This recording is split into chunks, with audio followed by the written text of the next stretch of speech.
Hello, my name is Dr. Jim Doty, and I'm the host of the Into the Magic Shop podcast, where we explore the mysteries of the brain and the secrets of the heart.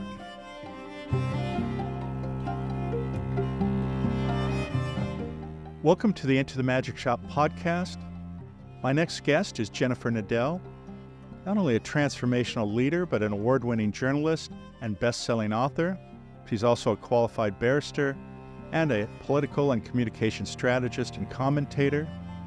As a journalist, she reported from around the world for the BBC, Channel 4 News, and ITN.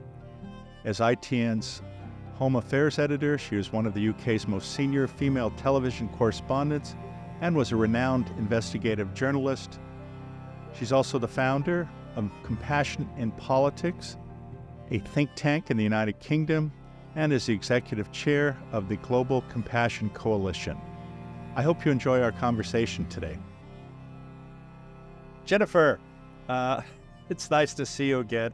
Welcome to the show. And one of the things I do with all of my guests is actually ask them about their backstory because, as you know, almost all of us are a product of our backstory, how we grew up, what influenced us, and also, in some ways, sadly, the baggage we carry that drives us in different ways, sometimes for good and some not so good. So maybe you can give us a little bit about your background. One thing I am aware of is your father came to the UK on the Kinder transport. Is that correct? That's correct. My father was a child refugee from Austria. He was Jewish, and at the age of 14, he caught a train in the middle of the night and came to the UK, where he knew nobody, and a family of strangers took him in. So if that hadn't happened, I wouldn't be here today talking to you. So I literally owe my life to Compassion. What happened to his family? I don't know what happened to all of his family, but his immediate family did manage to escape through various tortuous routes. But what's interesting is that I never knew my father's story. I didn't know that he was Jewish. I didn't know that he was a refugee. I grew up thinking he was an American academic. He taught at Harvard and then at Princeton and then came over to the UK, which is why I have this accent. And he never ever talked about his past. And we would ask him questions, tell us about when you're little, and he would tell us it's very rude to ask questions. Why am I having this inquisition? So we knew literally nothing about his story. But even without knowing about his story, we still internalized it and lived with many of the symptoms. And as you know, there's a lot of research now on the epigenetic effect of being the next generation down from Holocaust survivors. And so I have many of those traits without ever having any conscious knowledge of that during my formative years. So when did you ultimately find out his backstory? And also, did your mother know the backstory? No, nobody knew. My mother came from, while my father was a refugee, my mother came from a waspy East Coast family who, when she announced at the age of 18 that she wanted to get married to someone that no one had ever heard of, they set private detectives on my father to try and work out who he was and where he came from. And no one found out the truth about his origins. They just knew he was a brilliant PhD student. And so I found out really by accident shortly before he died. He had advanced Parkinson's by then and he couldn't speak, but he gestured to indicate that he had been part of that huge migration and the huge suffering that happened, as the Second World War broke out. Wow. Well, that's fascinating. In that sort of a whole life of mystery. Why do you think he did not want to say anything? He often talked about, the phrase of Santayana, those who do not learn from their history are doomed to relive it. And he hadn't been a practicing Jew. He'd been culturally Jewish and he was an evangelical atheist. And I think the whole idea that he could be persecuted and that millions of people could be persecuted for a faith was such anathema to him that he thought it was better that we didn't know. And if we didn't know, then we would be safe should history repeat itself. And of course, once I discovered, I was, full of the nonsense of that and how he'd robbed me of knowing what my true story was, and I'd lost the opportunity to talk to him about it. But now, as the world turns once again towards darkness and the rise of extremism, I see that we're not safe as Jewish descendants. There is no such thing as safety when the cogs of history are turning in the way that they are at the moment. So you mentioned compassion, and that's an amazing story. How does that relate to the rest of your journey? I mean, becoming politically active, ultimately becoming a barrister, a broadcaster, journalist, an author, etc. What's the intertwining aspect of that drives you in that direction?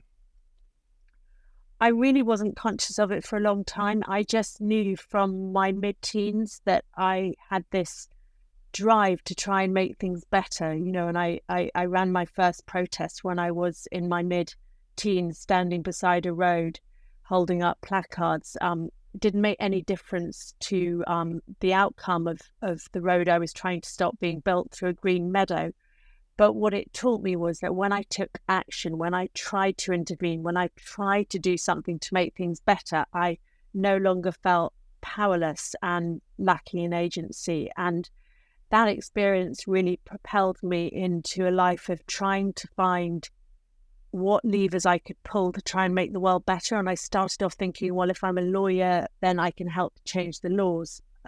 But of course, it takes 20 or 30 years to get to the highest court, if you get to the highest court. And I was impatient and I was young. So then I went into journalism, and that was really satisfying. I did manage to make some changes, and I did write a book that led to a change for women experiencing domestic violence. And I did help get other wrongly imprisoned people out of jail and, create shifts in policy. But ultimately, I came to see that the way that the media worked, I was also creating harm while I was trying to do good. I was, pointing the finger at the police officer who had helped to wrongly convict the innocently imprisoned person. But that police officer was themselves subject to pressures, and they themselves had a partner and children and parents. And, I just became increasingly uncomfortable about this binary idea of someone's either good or bad, and that it was okay for me to point my finger, because I realized when I pointed my finger, I caused harm. And if my goal was to reduce harm, then how, in the pursuit of that goal, could I justify causing harm? I don't know if that makes any sense, Jim. No, I think it makes perfect sense. What a lot of people don't appreciate is that everybody has their backstory, everybody's suffering, and we make assumptions or presumptions about their actions, and they could be far, far off the mark. And so it really is hard to really know truth or the perception of what is truth in another person's mind, which, as you say, can result in much harm to them. So I think it makes... And we're kind of brought up in this world culturally, aren't we, of goodies and baddies. There's heaven, there's hell, there's the guy in the white cowboy hat and the guy in the black cowboy hat, and somehow we're always looking for friend or foe in this binary division, and we don't realize that actually we're all the same. We're all just struggling with our own internal wiring, and as you say, our backstory. So the moment we enter that dividing up, that sorting of humans that society wants us to do so that we create others, we become part of the problem. No, I think that's exactly right. And that's why it's also fascinating, because oftentimes we are quick to judge the actions of another country, and we put it through a very, very biased lens, let's say in the U.S. or perhaps the U.K., where we have some, especially in the U.S., this idea of our exceptionalism, when in fact, if you look closely, the U.S. has been guilty of a variety of crimes towards other countries, and including assassinating democratically elected politicians, or resulting in the downfall of a variety of countries who, in our country's opinion, are acting in a way that is a threat to us. And one of those, of course, is this longstanding us against them regarding communism. And again, not to debate those different philosophies per se, it's just to point out that no one's hands are clean. Absolutely. No, the moment you point your finger, you have those other fingers pointing back at you. Yeah, we're all complicit to a greater or lesser extent, and political expediency can be the justification that's used for a whole series of wrongs. But of course, what are you ultimately defending if you're defending a nation by perpetrating the very wrongs that you're seeking to defend it from? There's a huge ethical and moral bankruptcy at the center.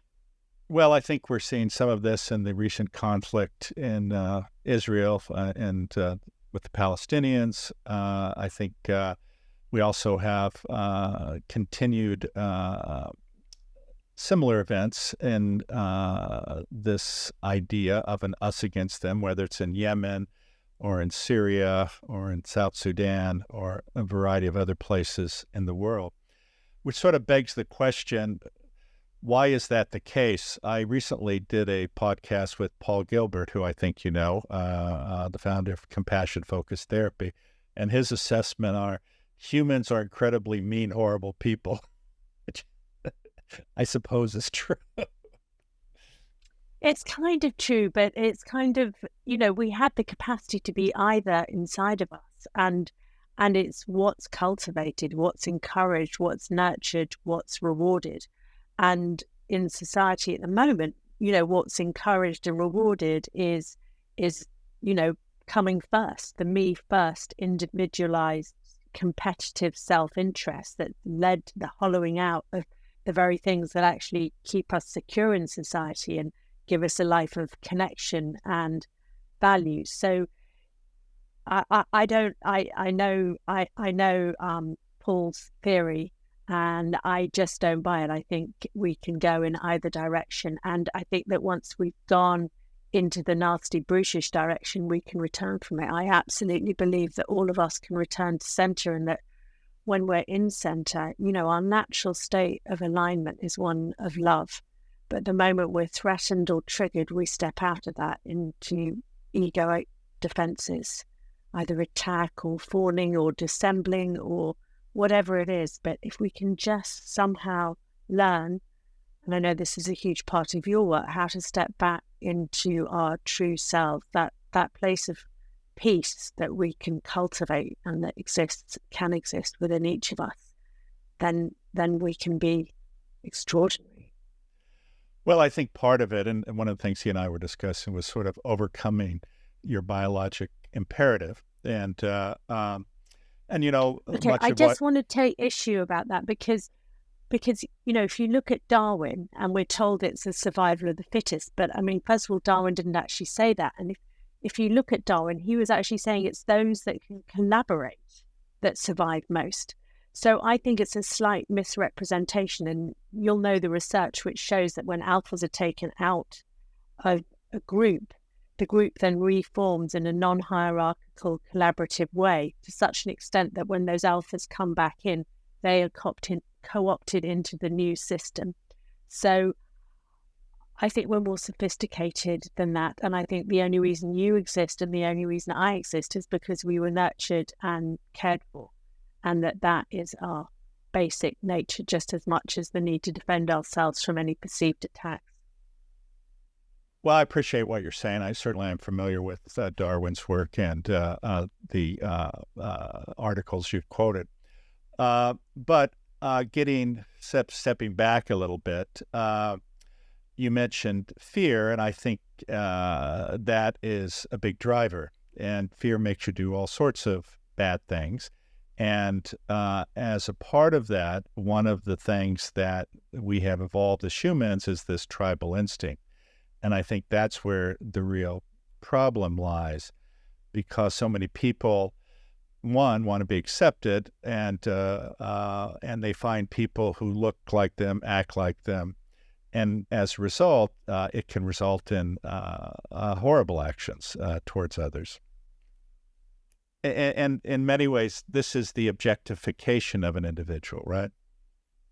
Absolutely. No, you're completely right. And all of that is available to us. But we also know that cultures can exacerbate that or diminish it. And there's been that wonderful research just coming out of Poland recently, which showed that anti-Semitism among narcissistic personality types could be toned down through a 60-day practice of gratitude. We know from the science that we can tone down that tribal response. And that a lot of it is about psychological safety, because we become more tribal the more threatened we feel, the less safe we feel. So if we could actually create a society where we all felt taken care of, included, valued, seen, where our basic psychological needs were largely met, then that would tone down the fear response, which would turn down the tribalism, and which would enable us to expand our moral circle, our circle of concern. Well, I think there are a couple aspects to that. One is the narcissistic behavior or the social dominance orientation of a subgroup of people, unfortunately, often is used to manipulate others to create a fear state when, one, there shouldn't be. And I think that's one of the problems. And maybe you can also comment on two other issues. One is this seemingly absolute imperative of the more right-leaning group that somehow by removing a social safety net, that's a good thing. And then the other is this idea, well, it's not an idea, the reality of ever-increasing income inequality. Well, it's interesting, isn't it? Because we do know from research that the higher the fear levels in an individual, the more likely they are to be conservative and right-wing. So a lot of those views are in themselves exacerbated by fear. And we know also that those who tend to be on the left are much more expansive, have a much more expansive, generous mindset, and are likely to experience less threat. So there's something in there about the levels of psychological safety a culture provides. But there's also something in there, going back to what we were talking about with Paul Gilbert, we all have within us the potential, and what's happening in the world is a macrocosm for what happens within each of us. We all have our own struggle with our greed, our longing for status, our lust, our avarice, our envy, and our jealousy. And the safer we feel, the more those things diminish. So if we put people in a threatened state, then they are going to want to restrict, they're not going to want to share, they're going to perceive that safety is about just hanging on to what they've got and not giving it to anyone else. Hence, the right-wing ideology that we don't give to other people. But it's what we nourish grows. And if we nourish a scarcity mindset, if we nourish a fearful and look at the messages we get politically, the more that fear is cultivated, the more that restricted mindset gains dominance. And the more we see people doing something that's completely counterproductive. As you say, we know that if you want to live in a happy, safe, healthy society, income inequality has to be reduced. And that those societies which have the most equal level of resources are the ones that have the lowest crime rates and the best health outcomes. We know that. We absolutely know that. Well, we simply need to look at many of the Nordic countries and other countries who believe in that philosophy. I mean, you look at Norway as an example. I mean, they're closing prisons down. Yet in the United States and other countries, the prison population is increasing. And, we go ahead. I was just going to say there's something you talked about backstory, and it's so important because, we all carry within us these wounded children. And, if we don't have the psychological awareness, or we haven't done the spiritual work, then those wounded children often get behind the steering wheel and determine our course of direction. So in societies where, there's been fantastic education and levels of psychological safety, we see people in that expansive state. But in others, often we see this regressive state, or that's mine, or don't touch it, it belongs to me. And it's about some kind of regressed state that many of us end up living in because of that unprocessed childhood damage.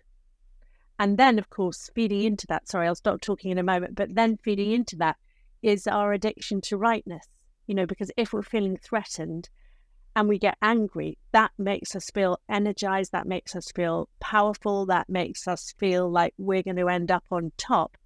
And into that pour hate, judgment, righteousness, and we have a really, really toxic cocktail. And I think there is a huge problem, not just on the right, but also on the left, with our addiction to rightness. Because once you think you're right, it justifies you behaving in undesirable ways to the other. You other in the same way as those who don't want migration other. Those who think they're right, even on the left, are othering those they think that are wrong. And we have to move beyond that binary. We have to move to a place where we can stretch across, put down the sword of righteousness, and move to a place where we really do see the humanity in all. As Rumi said, out beyond talk of right and wrongdoing, there is a field, I will meet you there. And I think more than ever at this moment, we need to reach beyond right and wrong to find that place where we've put down those weapons and we can just communicate heart to heart, human to human.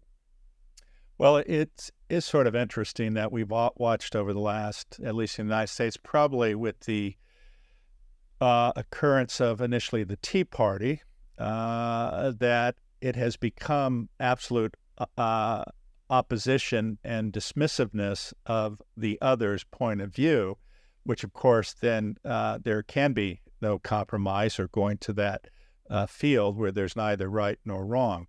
And I think that's part of the problem.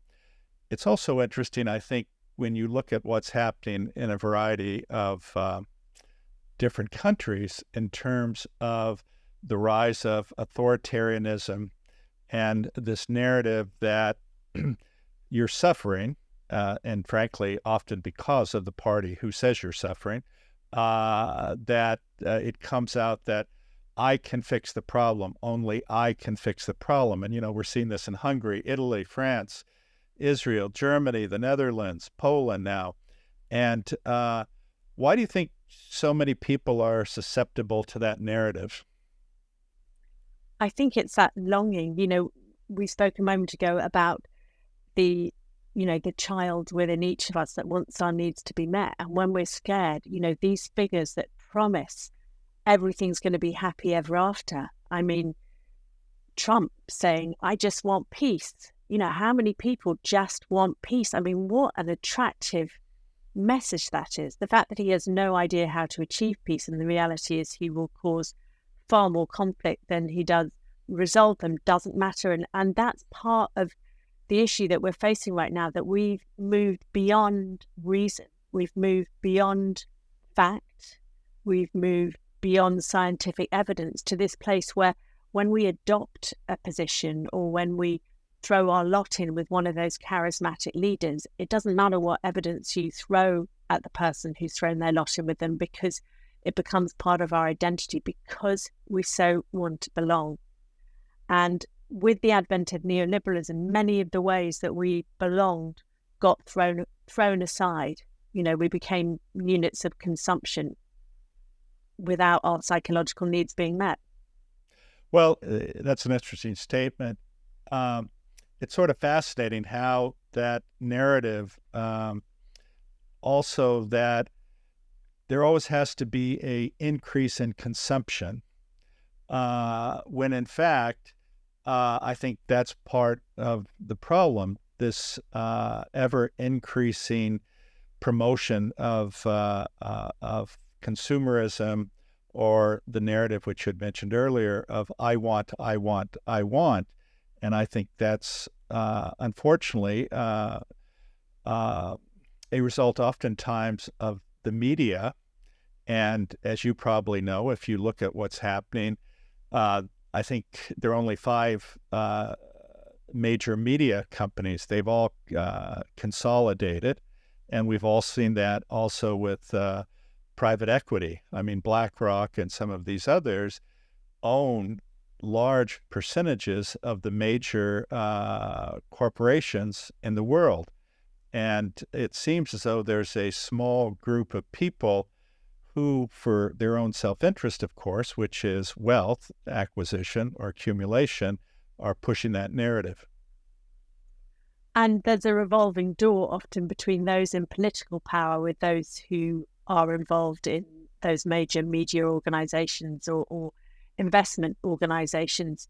But of course, the whole house of cards is built on a faulty premise. It's the premise of infinite growth, and that is how money is made, through selling us infinite consumption and infinite growth. But we also know, those of us who actually believe in science, that we cannot carry on like this, or we as a species will be facing extinction.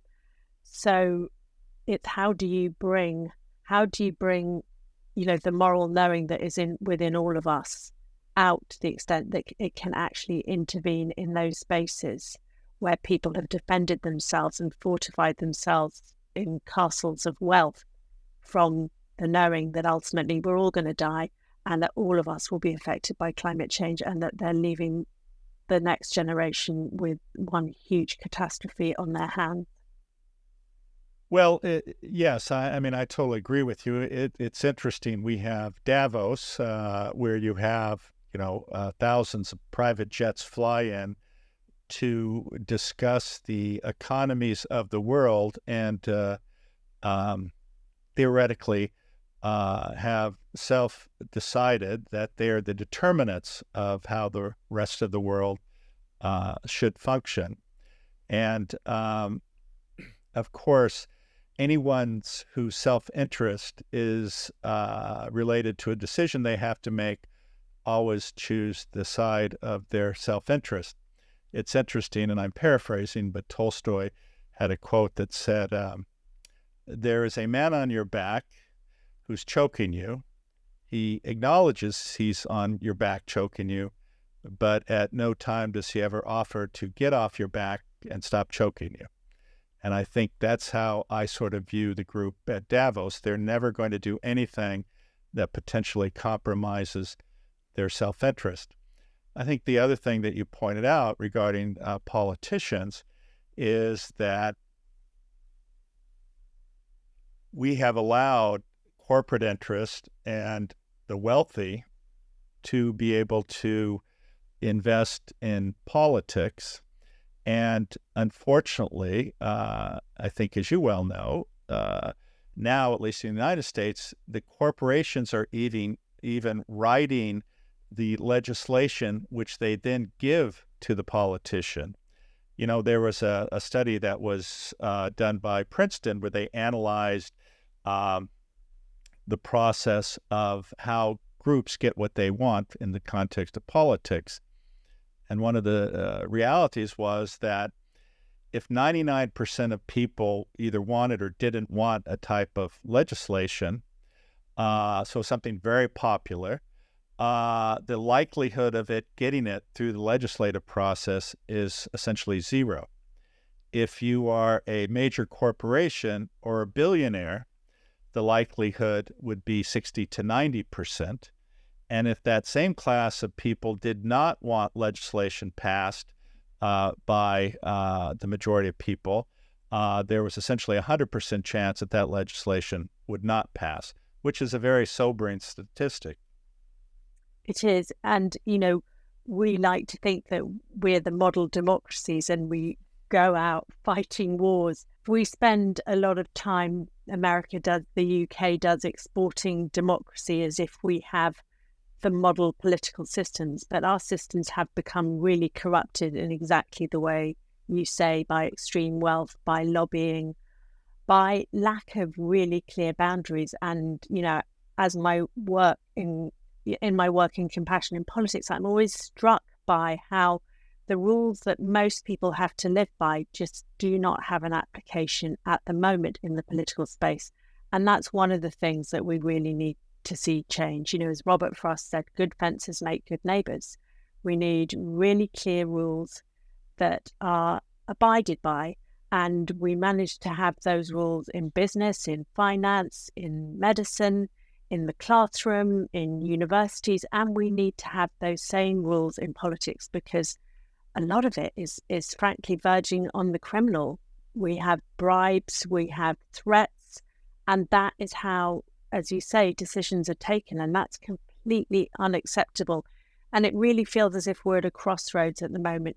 This is old politics, and it has brought us to war, to the brink of catastrophe, climate-wise, inequality-wise, and now we have peace in those nations which have known peace for a long time under threat. And we have to shift to a new operating system. We have to shift to a new politics, which is based on principles, values, and compassion, equity, social justice. No, I, again, totally agree with you. So let me ask you the question, and you're the founder of the organization Compassion in Politics. One, obviously, what we've just been discussing is the origin of that. But two, what have you been able to do in that context? And has it been effective with the political class? We've obviously picked a challenge, and when we launched as Compassion in Politics, most people thought that we were joking because it seemed such a ludicrous idea. Nice idea, but you've got to be kidding. We're never going to get compassion in politics. But we now have over 100 MPs across every political party in the UK working and engaging actively with us. And we have reforms happening. For example, Labour, which is likely to form the next government, has agreed that it will introduce an independent ethics commission and take up a number of our other proposals. We've introduced legislation which would make deliberate misrepresentation an offence, as the same way it is in most commercial settings. So we've introduced legislation on the floor of the House. We've got commitments from parties to bring about change. And then there are the individual things that are just wrong that we've managed to intervene on. During the pandemic, the government launched an initiative to take all the homeless off the streets, but it did nothing for largely women who were locked in violent relationships in their home. There was nowhere for them to go. So we worked with hotels to enable those women and children to go to a safe place. And the government failed to do that, but working with those who want more compassionate outcomes, we could do that. So we kind of intervene, in those gaps, and we also intervene in, setting up new rules and also the outcomes of policy. One of the sad things, I think, is there is a lot of conversation about homelessness and the fact that so many people are using drugs, et cetera. And, of course, the other aspect, which is, we forget about homelessness also includes women and their children who have been exposed to violence and are homeless as a result. But I would suggest that one aspect of that is actually the destruction of the middle class in the Midwest, if you will, where manufacturing was outsourced to frequently third world countries. This left a dearth of jobs available. And one of the highest suicide rates is among men in their 40s.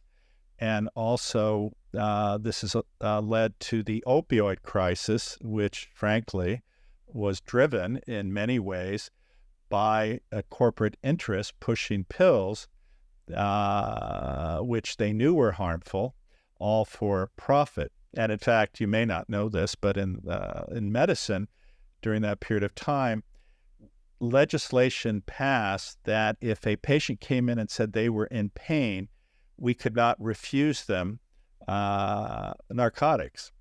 And of course, that has now been reversed and has gone to the other extreme. But again, it shows what happens when you continually take away and people feel they have no choice, there's nothing for them, they have no future, and it creates this narrative of despair and hopelessness, which then, of course, for many men, leads to frustration, oftentimes violence, because they have no outlet and they have no future, and of course also drug use. And then, of course, this leaves the family unit completely destroyed, which is also interesting, at least in the context of the right in the United States, which oftentimes, and I'm not quite sure how or why, has somehow wrapped itself around Christianity and nationalism. Which is extraordinary when you compare what's actually said in the Bible with what some of the evangelical churches are preaching, the hate and the bile and the judgment, as opposed to the love that certainly was at the core of the New Testament. But everything is crackers. We have built our house on the wrong foundations. We've built our house on the idea that material things can make us fulfilled and happy. We've been sold a pup, and then when that system starts to crumble, we have nothing to cling on to, and we're hurtling in emotional, psychological, spiritual pain, and we reach for whatever is going to deaden the pain. And so we need to look at how we organize. But the other thing is, both of us are old enough to remember the dawning of the age of, computers everywhere, and this idea that work was going to decrease, that we were all somehow going to share work out more equitably so that we'd all have leisure time, we'd do a 2 or 3 day, everyone would be happy. And of course, the opposite has happened. Many more people don't have work, and those that do have work are working far more longer hours in far more precarious positions. And, as AI comes in, we have another moment in time where we can think about, well, how do we want to distribute the positive things that can come as a result of AI? How can we use it to improve society for the good of all? And we should be looking at the working. We should be looking at how we oblige ourselves to live. And for me as a woman, when I look at the lack of maternity legislation that you have in the States, when I look at the lack of worker protection, when I look at the levels of homelessness, when I look at the levels of hunger, which are all growing in the United Kingdom, but not anywhere near the level they are in the States, how can that happen?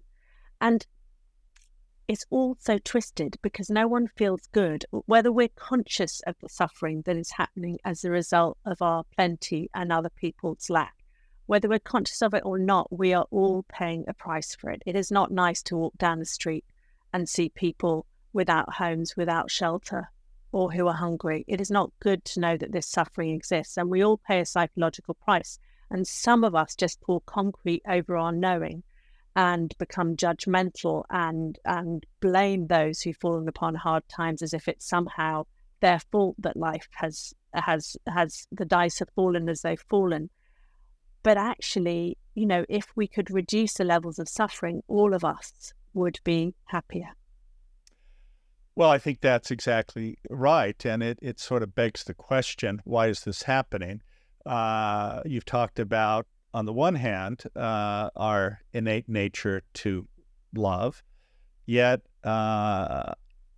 every aspect of what's happening in society is counter to that, it seems. And what I find fascinating, and I think you have sort of interacted in this realm, and I preface this by saying I acknowledge that I'm in the top 1%. But what I would say is the other, let's say the 0.001%, they will complain about this, and I'm not trying to make a broad judgment on everyone. It's certainly not the case, but a significant number of individuals in that class will make statements like that. Well, why are the streets dirty? Why don't we lock these people up? This is their own problem. They created it. When in fact, The people speaking are the ones who created it. Who needs more than several $1 million? Who needs $280 billion? And the reality with these types of people is, unfortunately, that level of wealth gives them the ability to have access to every politician, to move the needle in areas that benefit them, with no interest in how the rest of the world function. And it's always through the lens of it's their own fault, when in fact it's not their own fault. And in fact, it's our responsibility to care for these individuals and create systems that are supportive. And whether that's in the context of feeding, housing, maternity leave, education, health care, if that narrative changed just a little bit, you could provide a real social safety net to, I think, everyone.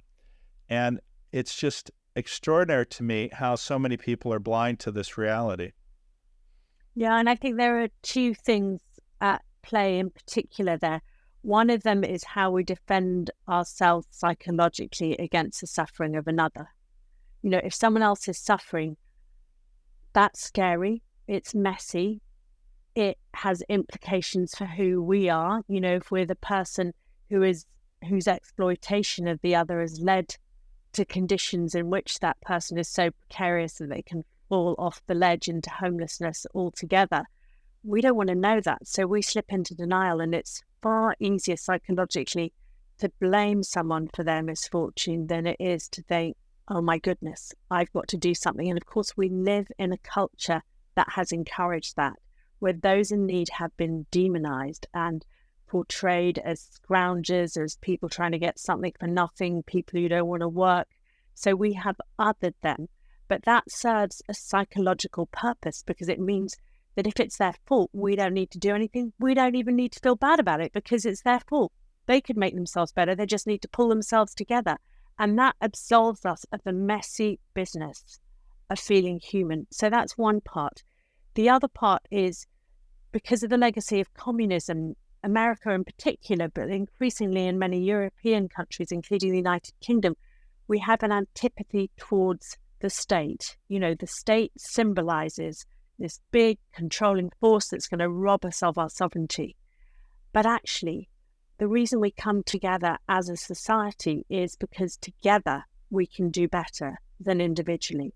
And the way we do that is by having a state that can distribute resources fairly, that can tackle social ills. And in America, of course, because of the antipathy towards the state and the horror that the state might actually make sure that everyone has health insurance or enough to eat or is housed, heavens, that would just be so dreadful that we had a state that would do those things.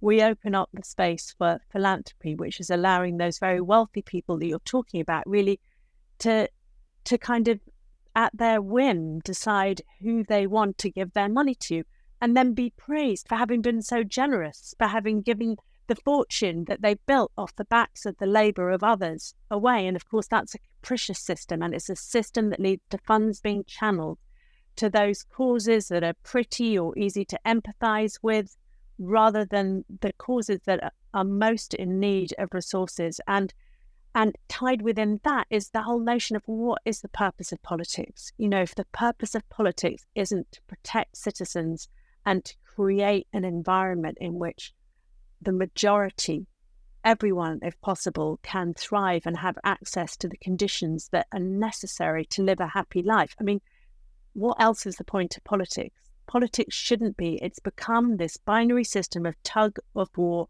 over this policy or that policy. But politics should be about a collaborative effort to solve complex problems and to alleviate avoidable suffering. Life is full of suffering, but too much of it is avoidable, and too much of it does have solutions that just aren't being enacted because we have these horror of being controlled or having, you know, someone other than ourselves actually act on our behalf to do good. Well, you know, it's interesting. I love people who will sit there and say, well, government should be run like a business. it shouldn't be run like a business. The goal isn't to maximally profit. The goal is to be of service, and you don't have to make money. You have to care. And I think it's always sort of fascinating that people would say that. And also, again, getting back to this reality that people create narratives that justify actually oftentimes horrible behavior. Well, as you know, the fear aspect of this, what is happening, is quite powerful. But let's talk about resilience. How in this environment can somebody be resilient? Can somebody actually understand, not let it destroy them, and still work for the common good? Such an important question. And, having worked in and around the political space for over 3 decades, I have seen what happens to people who are staring at the horrors that are happening in this world without paying attention to their own resilience. And what happens is they become part of the problem. They start thinking whatever they do is justified because they're right. And so I personally think that we have to have an awareness of our own psychological process. We have to have an awareness of how to practice self-compassion, how to take care of ourselves. Audre Lorde says that self-care is an act of political preservation. And it's so easy for us to dismiss it as a bit new age, a bit hippy-dippy, a bit, woo-woo, or just not important in the face of suffering. But if we're not resilient, not only do we risk burning out, we also risk co-opting other people's suffering to fit into an unmet psychological need that we have. I want to feel important, so I'm going to show that I'm doing the most for these poor, suffering people. And when these poor, suffering people don't act in the way that I need them to act so that I can look like the savior, I'm then going to turn on them. And this happens again and again and again. It's like the person who jumps into the water to save someone who's drowning but doesn't know how to swim themselves. They become part of the problem. So, for myself and the training that I do with those in the political space, it is all about how do we come back to center? How do we become aware of our own personal damage and how it plays out and how we might act it out? How do we take care of ourselves when we're triggered? How do we learn to recognize when we're triggered, when we're in fear or egoic defenses? And how can we nourish and nurture yourselves? And one of the things that I think we ignore as a society, and particularly those who are involved in trying to make the world better, is, the 3-letter word joy. It's so small, but for me, joy is the oxygen that enables our pilot light to really glow, and we ignore joy at our peril. And joy is something that happens when we create the space for it.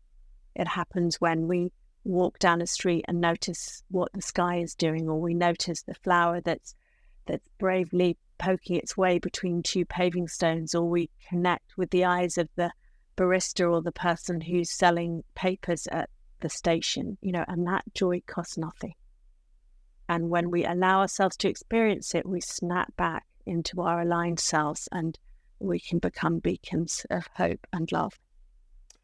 No, I think that's a very, very important point. And also this idea that people forget sometimes that every one of us has the capacity to improve the life of another person. And sometimes it's just a smile, sometimes it's saying hello, or doing an act that, again, as you point out, costs absolutely nothing.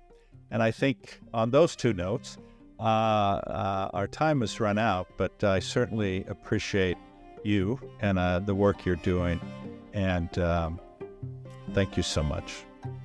Thank you so much, Anne, for all that you do.